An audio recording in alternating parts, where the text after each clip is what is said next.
herzlich willkommen alle miteinander. Ja, mein Thema heute ist, wie gesagt, das Disaster Recovery and Backup Assurance und das zwar ein bisschen selbst gebaut und Open Source. Ich meine, das mag ja nicht verkehrt. So, geht das? Ja, perfekt. Ein bisschen zu mir. So, wer mich noch nicht kennt, ich mache mittlerweile seit 20 Jahren IT.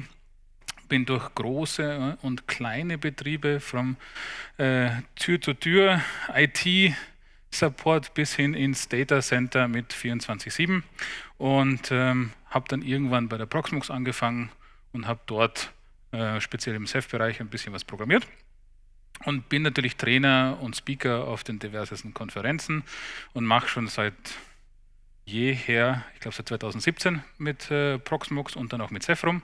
Und ja, so bin ich irgendwann bei der Kreuz gelandet und wir können es immer alle sagen, na, danke Broadcom, wir haben so viel zu tun wie nie zuvor.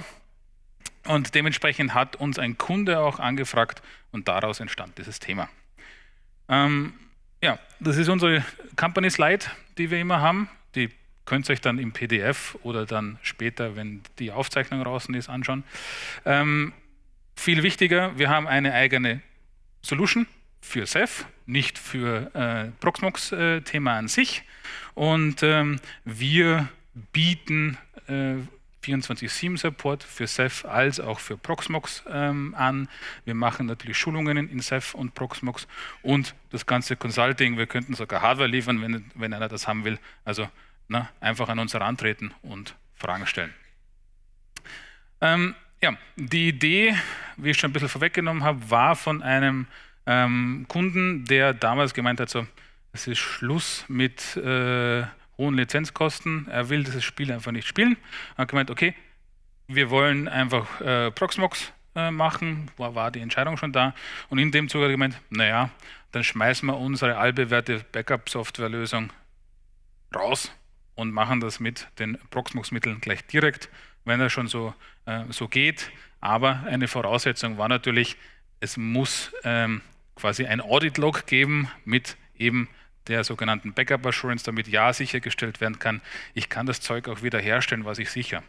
Und da der Backup-Server das so nicht eingebaut hat, sind wir dann halt gesagt, okay, ich mache das euch mit Ansible und mittlerweile hat sich das nicht nur als Backup Assurance dann rausgestellt, sondern gleichzeitig, dann machen wir unser Disaster Recovery damit auch gleich, weil im selben Sinne, sobald der Backup-Server angehängt ist, können die ihr ganzes Cluster einfach wieder herstellen und alle VMs da ausrollen, damit sie wieder laufen. Ja, bisschen zu dem, was das das Backup Assurance Disaster Recovery ist. Wir haben im hinteren Teil Maintain Tape Library Usage und die Verify Backup und DR Cluster. Und da zeige ich euch dann gleich, wie dieses Setup genau aussieht. Aber zuvor muss man wahrscheinlich ein bisschen erklären, was wir da eigentlich so uns ausgedacht haben. Und zwar, der Kunde selber will da nicht nur die übliche 3-2-1-Strategie, die man vielleicht schon kennt, fahren für die Backups, sondern, wie es hier schon steht, die 3-2-1-1-0. Und das hat folgende Bewandtnis. Ich hoffe, man kann es gut genug sehen. Ja. Wir haben natürlich unsere 3 Kopien, die wir brauchen. Das ist einmal das erste. Das sehen wir, ist wahrscheinlich das Licht so klein, das sehen wir hier oben.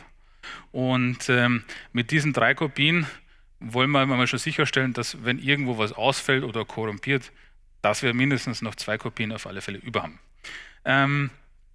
Der Kunde selber hat jetzt natürlich mehrere Proxmox VE-Cluster und hat natürlich auch einen Backup-Server angehängt und dort werden die VMs und maßgeblich VMs auf dem Backup-Server gesichert, was uns schon einmal die 2 unterschiedlichen Medien bietet, weil der Backup-Server, der hat lokalen Storage plus, wie man es dann hier dann noch ein bisschen unten drunter sieht, da ist ein Tape dann noch dran, damit man nicht nur auf dem lokalen Node was hat, sondern auch auf dem Tape-Laufwerk und dann fallen wir da hier bei diesem Offline-Punkt dann raus. das Band wird natürlich irgendwo anders hingebracht, sodass es nicht am selben Ort ist. Und damit haben wir schon eine Offline- und Air-Gapped-Kopie, da sind wir schon bei der einen der Einsen. Und zusätzlich, weil zur Bank fahren, das Tape aus dem Schließfach holen und wieder zurück, ist eine aufwendige Geschichte. Deshalb gibt es auch noch eine 1 und die ist hier oben drin und das ist das Offsite-Backup. Jetzt hat natürlich in dem Punkt ein anderer Backup-Server die Kopien genommen. Das ist das Schöne an dem Proxmox Backup-Server. Man kann in einem Push- oder Pull-Verfahren die Backups auch auf einen anderen Backup-Server schieben. Und zusätzlich, da der Backup-Server auf der Client-Seite, eins zu weit, auf der Client-Seite schon verschlüsselt, ist es, wenn man es außer Haus hat, den Backup-Server, mit der Location schon nicht mehr so tragisch, dass sie nicht in der eigenen Hand ist. Also man könnte auch sagen, das verschlüsselte Backup liegt bei irgendeinem anderen Provider oder mehreren, vielleicht auch in der EU, irgendwo in anderen Ländern, um einfach zu sagen, das ist schon mal weg. Mittlerweile hat der Proxmox Backup Server auch einen S3-Zugang gekriegt. Also er kann jetzt da auch seine Daten gegen einen S3-Storage schieben. Also müssen wir nicht einmal mehr einen Backup-Server vorhalten woanders, sondern wir können auch einfach die ganzen Backups in das S3 schieben und sofern der Hersteller das erlaubt oder der Service Provider, kann man sogar Versionierung an einem S3 einschalten und das sprengt zwar die Datenmenge ein bisschen, aber man könnte es auch immutable machen, sodass wirklich dann auch kein Löschen mehr funktioniert. Nicht ganz Sinn der Sache im Backup-Server, aber wenn man auf Nummer sicher gehen will, dann nimmt man den extra Plattenplatz oder so in Kauf. Genau, und dann ist der letzte Schritt, um den es eigentlich in dem ganzen Ding geht. Den sehen wir hier. Das ist das, sollte so violett sein. Das ist das Built-in Verification. Ja, der Backup-Server selbst, wie gesagt, bietet das nicht, ne? Darum auch mit Ansible ran. Und wir haben uns damals gedacht, ne, warum einfach nur mit dem Backup-Server machen? Wir machen das ein bisschen, für uns haben wir gedacht, schlau. Ja? Wir binden das eigentlich an den Storage im Proxmox VE an, somit, wenn man ein lokales File-Based Backup noch fährt, ne, mit den alten Tools, bevor es den Backup-Server gab, dann hätte man natürlich nicht mehr den Zugang zu einem Backup-Server, sondern einfach zu einem NFS oder Samba Storage und damit lässt sich auch eine Verification machen. Also unser Ansible ist da ein bisschen agnostisch in der Richtung unterwegs. So, jetzt natürlich komme ich mit dem Beispiel und zwar hat der Kunde so ein Setup, ja, das der eine oder andere wird es vielleicht auch so bei sich gebaut haben. Dieses Setup hat die Maßgabe, dass zwischen Gebäude A und B das Cluster gestretched ist. Dementsprechend gibt es auf jeder Seite gleich viele Nodes und dieser X, ich habe es einfach X genannt, das steht in einem anderen Gebäude, ist aber eigentlich logisch einfach mit beiden verbunden. Dementsprechend haben wir auch die Quorum-Fähigkeit, wenn ein Teil ausfällt, sodass wir wirklich auf der anderen Seite weiterlaufen können. Und natürlich, als Storage läuft ein Ceph drauf, da der Kunde sein vSAN natürlich damit abgelöst hat und die Hardware, die für die VMware-Nodes funktioniert hat und für das vSAN konnten wir 1:1 übernehmen und der Kunde hat so quasi ein bisschen durchrotiert und dann kam er bei diesem Setup dann raus mit Proxmox. Wir haben dann hier unten noch Gebäude C. Das Gebäude C, wie man schon sieht, hat irgendwie nur so einen Netzwerkanschluss, das ist hier das hier. Und da ist eigentlich so, dass der Backup-Server in dem Gebäude C steht und auch hängt. Und dementsprechend kann dieses Cluster von dem Backup-Server oder auf dem Backup-Server gesichert werden, weil das Cluster pusht ja die Backups dorthin. Aber sonst kann keiner hin. Da ist kein Routing oder sonst was im Gebäude C, weil wenn das wirklich heiß hergeht und es entweder brennen beide Teile ab oder wir haben einen Ransomware-Angriff oder sonst was, dann können da mal abgeschalten werden und im Gebäude C dann von den Backups auch wieder hergestellt werden. Und man hat diese Trennung, dass auch da ja kein Netzwerktraffic übergreifend ist, dass man ja nicht in die Gefahr läuft, dass sich das ja noch weiter verteilt, was in den zwei Gebäuden passiert. Ja, somit, wenn das Cluster hier auf den Backup-Server sichert, läuft dann auf dem Disaster Recovery Cluster, das ist eigentlich die ganze Zeit leer, und da läuft dann unser Ansible, das dann vom Backup-Server bzw. vom Storage des Proxmox-Clusters sich die Backups holt und die gesamt über das Cluster einfach wiederherstellt. Ja, und zwar haben wir uns das dann nochmal so gebaut. Ja, da gibt es ein Tape dran an dem Backup-Server, die machen das per Tape. Dann haben wir die Offline-Airgapped-Variante, die man gleich mit dem Tape irgendwie gleichsetzen kann. Und wir haben uns halt einfach um den unteren Teil hier gekümmert. Ja, und so, geht es weiter? Ja. So, und jetzt zu dem Teil, den wir eigentlich sehen wollen. Wie habe ich es automatisiert? Weil von Hand klickern ist ein bisschen doof. Und das ist so eine schematische Darstellung, hoffe ich, die zeigt, was wir uns einfallen lassen haben dafür. Und ganz oben sehen wir ein sogenanntes Generate-YAML. Und das habe ich dafür gebaut, weil wir zuerst herausfinden müssen, was ist denn das aktuellste Backup von jeder VM, die gesichert worden ist. Und da müssen wir den Backup-Server oder beziehungsweise Storage erstmal abfragen und schauen, was kommt da raus und uns selektieren, wir wollen nur den neuesten haben. Und dann gehen wir den ganzen Schritt hier durch, also auf die obere Reihe bis ganz nach rechts, also von links nach rechts. Und das Generate YAML baut auch eine verteilte Liste auf, die sagt, okay, ich will das nicht, dass das auf einem Node alles wiederhergestellt wird, sondern so viele Nodes, wie ich im Cluster habe, so viele parallele Backups-Job will ich laufen lassen, um auch schneller wiederherstellen zu können und nicht das Storage irgendwie dann oder den Hypervisor auf einer Seite voll zu laden und die anderen schauen ins Leere. Und das macht dieses Generate-File für mich oder das Playbook dann, das dafür läuft. Und das übergibt dann die ganze Geschichte hier unten in dem roten, in unseren Assurance-Teil.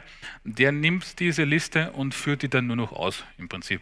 Also der arbeitet dann wirklich daran, dass wenn die VM existiert, wird sie zuerst gelöscht, dann wird die Wiederherstellung gemacht und je nachdem, ob es gut war oder nicht, geht es dann halt weiter und dann wird die virtuelle Maschine ein bisschen angepasst, weil, wie es so ist, es ist leider nicht gleich aufgebaut wie die Gebäuden A und B.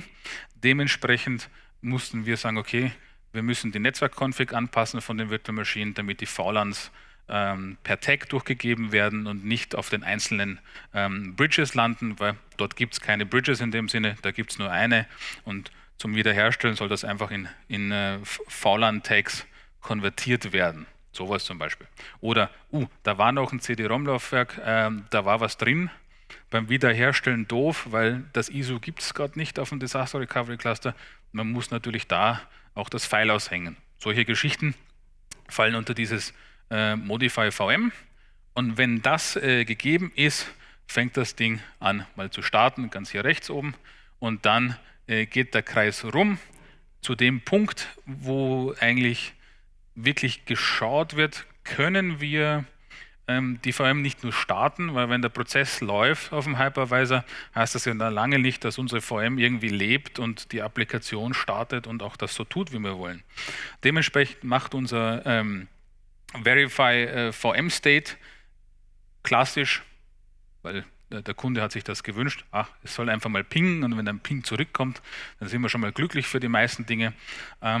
Zusätzlich haben wir aber dann eingebaut in den Verify State, ich kann über den Qemu Guest Agent, der bei den meisten läuft, das ist wie die VMware Tools, nur für KVM und mit dem kann ich auch ein Kommando reinschießen in die VM und kriege dann ein Ergebnis zurück. Und das kann ich natürlich dahingehend verwenden, dass ich ein File baue, also ein Shell-Skript, das wird über das Ansible-Templating schon so angepasst, dass es für diese spezifische VM ist. Und weil die Proxmox API nicht mehr als 1 Megabyte Upload zulässt für das Qemu-Command, um das File in die VM zu kriegen, 1 oder 4 Megabyte, bin mir jetzt nicht ganz sicher, muss das Skript natürlich relativ klein sein.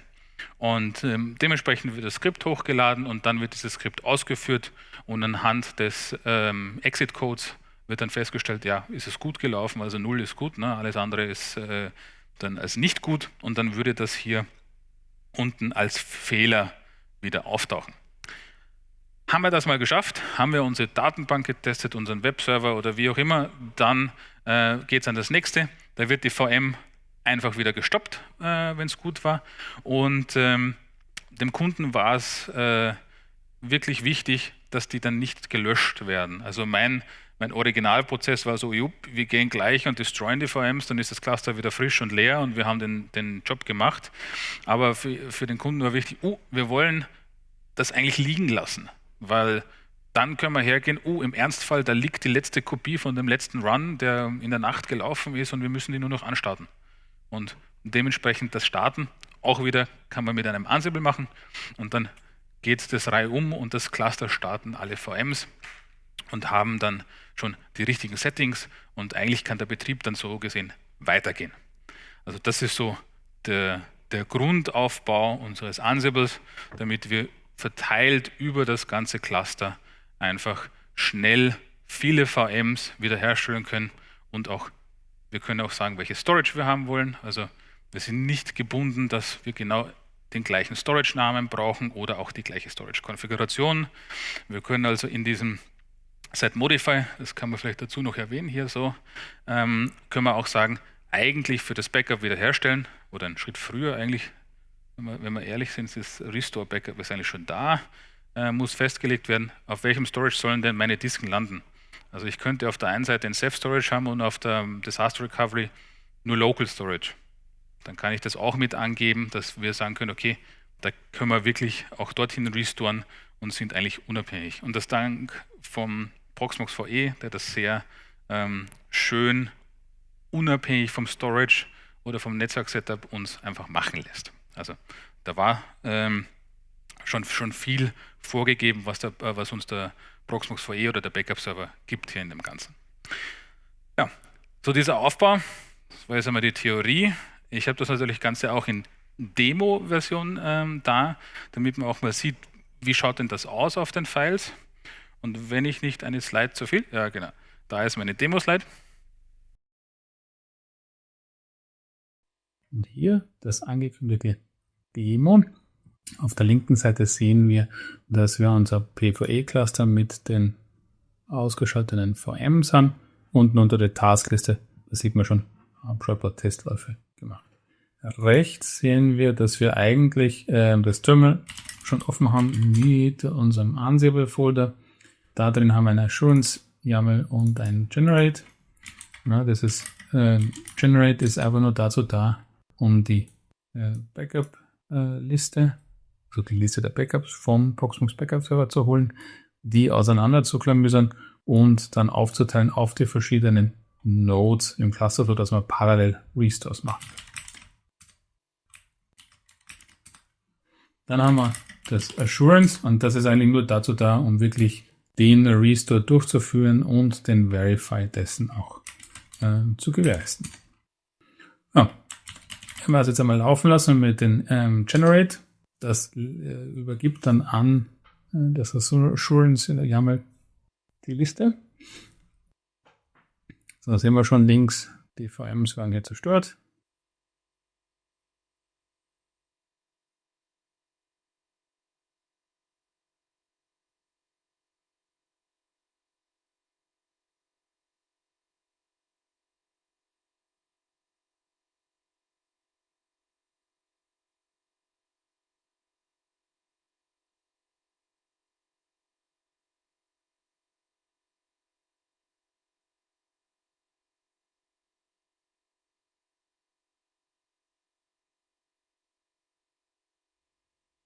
So, jetzt beginnt der Restore. Genau. Wir warten ein wenig, um auch dem System Zeit zu geben, die ganzen Deletes durchzuführen. Kann natürlich bei sehr geladenen Server natürlich sein, ne? Dass wir da ein bisschen Zeit brauchen. Jetzt sind wir schon hier im Schwarzen hinterlegt, dass die Backups, die hier wiederhergestellt werden, 1 Stunde Laufzeit haben und wir haben in Retry drinnen, das jedes Mal prüft, können wir jetzt ja schon weitermachen oder ist der Backup immer noch am Laufen.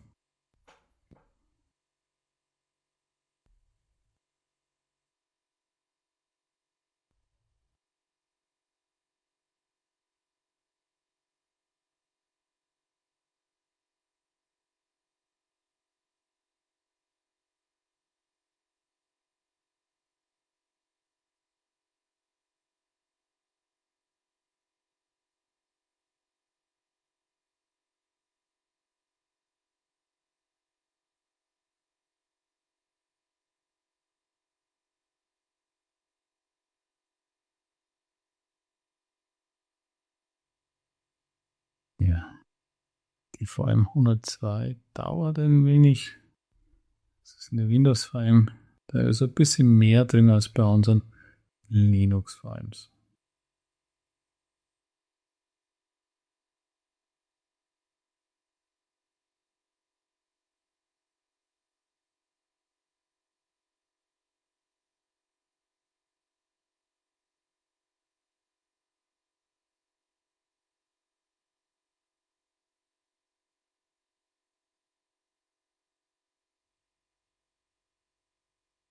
So, einzig beim Durchlauf schon, dass hier einige Sachen wie ISOs ausgehangen, die VMs auf andere bridgen, beziehungsweise auch in ein anderes VLAN gesteckt werden. Da wird die VLAN Aware Bridge Geschichte verwendet. Und wenn das jetzt wird dann gestartet, wenn der Start gut war, wird dann übergegangen, um das Upload-Skript hochzuladen, sollte man ein Guest OS Kommando oder etwas Komplexeres ausführen wollen. Und der Return-Code, der zurückgegeben wird, bestimmt dann, ob das Kommando gut war oder nicht. Ansonsten kann man auch ein lokales Kommando ausführen, sprich lokal von der Node, wo man das Ansible ausführt, um von außen auch vielleicht eine VM testen zu können.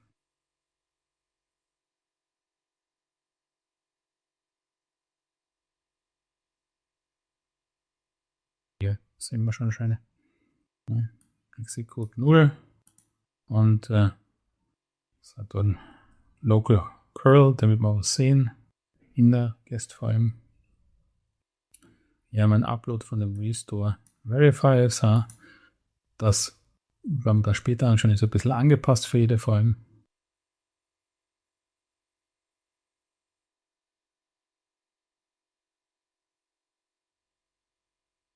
Genau. Und zu guter Letzt könnte man VMs zerstören. Das haben wir aber hier jetzt disabled, weil man ja vielleicht direkt die letzte Kopie des Backups wieder starten möchte, anstatt zu löschen, sodass man eine fertige Disaster Recovery Site zur Verfügung hat. Ja, und am Schluss sehen wir, dass ja alle VMs durchgegangen sind und wiederhergestellt haben, also von 100 bis 103, das können wir uns dann merken. Jetzt, wenn wir ein bisschen durch das Ansible Repository schauen, ich habe das so aufgeteilt, dass wir hier das Assurance und das Generate haben. In einem Common Ordner habe ich die Tasks separiert, sodass sie halt reusable Components sind, anstatt Rollen zu verwenden, weil zum Beispiel Guest Agent Ping brauchen wir es öfter nochmal einfach festzustellen, läuft der Guest Agent. Im Scripts-Verzeichnis, also im Template-Scripts, gibt es das Refile bei SH zum Beispiel, gibt es auch ein BAT für Windows. Und da sehen wir, das ist ein Ginger-Template, damit können wir sie auch schön klein halten und auch spezifisch nur für die jeweilige VM anpassen, so wie wir VM 103. Der Grund dafür ist auch, dass die API von Proxmox.VE ein 1 Megabyte Limit hat, so können wir also nicht beliebig viel hochladen und je kleiner das gibt, desto schneller natürlich ist es hochgeladen. Und hier sehen wir den Unterschied, was es für Kommandos innerhalb machen soll.